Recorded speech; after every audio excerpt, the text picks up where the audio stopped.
Good morning, Matthew Hebebrand, 403 Heisley Park Lane. Commissioners, I was surprised to have my name referenced at a public commissioners meeting last week.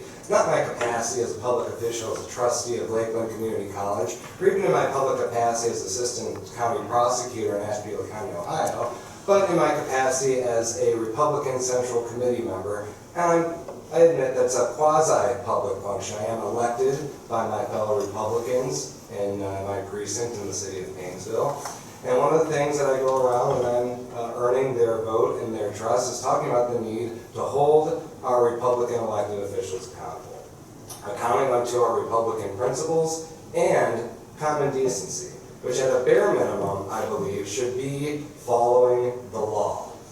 And in regards to Mr. Hallum, he had a long history of violating our Republican Party's bylaws by endorsing Democrats, but what crossed the line is when he was caught in the act of stealing the campaign signs of his opponent.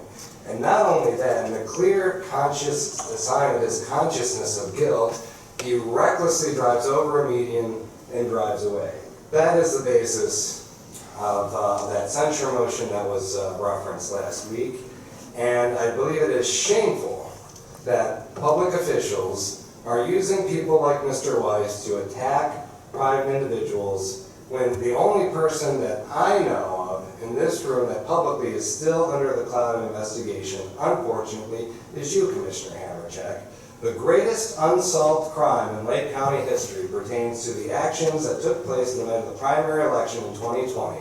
And as we all know, and as a proud Republican member of the Central Committee, I stand with former President Donald Trump in regards to protecting the integrity of our elections. And I understand that the Democrats in this county will instead use that as an attack against the Republicans in this county because of your action, or because of the actions allegedly attributed to you, Commissioner Hammercheck. So I hope to clear the record to, again, holding yourself and the county accountable. Why is it that your ID card was used in your office that night? Why was a non-county owned laptop plugged into an Ethernet port from that office attempting to connect to our Board of Elections server? And why is it that when public records were requested to show the videos of that night, even though it is my understanding that those video records automatically delete only when there is not enough space on the server for those videos, why were the videos for those videos deleted? I'd say a good prosecutor would be able to show the evidence of that deletion as evidence of consciousness of guilt. And I hope and pray that there was Thank you. that. Thank you, Mr. Hebebrand. Anyone else for public portion?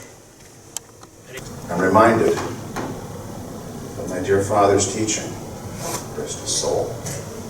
My father always taught me to never let negative insinuations go unaddressed, especially when they're directed at me. That's why I will not tolerate or sit still when negative insinuations are made against me. The alleged data breach of elections. Talk about fake news.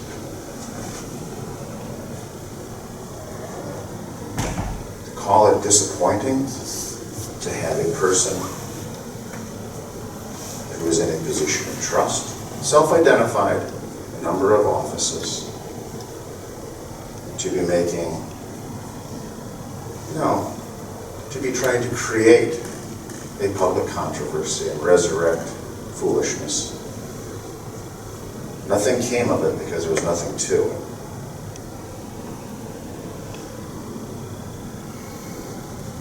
It is frustrating to have to hear this foolishness.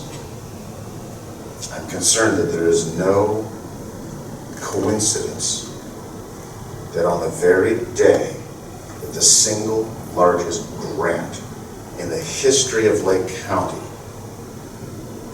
is being talked about, this foolishness is being thrown out as confusion.